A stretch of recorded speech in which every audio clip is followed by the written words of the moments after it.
You ask Tiger to solve. This deals with linear equations with one unknown. The final result is b equals -3/2. Let's solve it step by step. Group all constants on the right side of the equation. Add 3 to both sides. Simplify the arithmetic.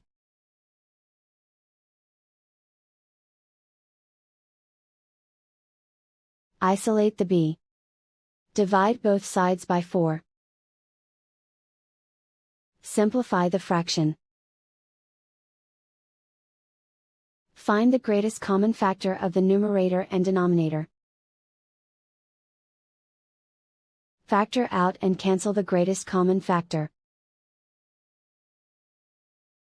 And so the final result is b equals -3/2.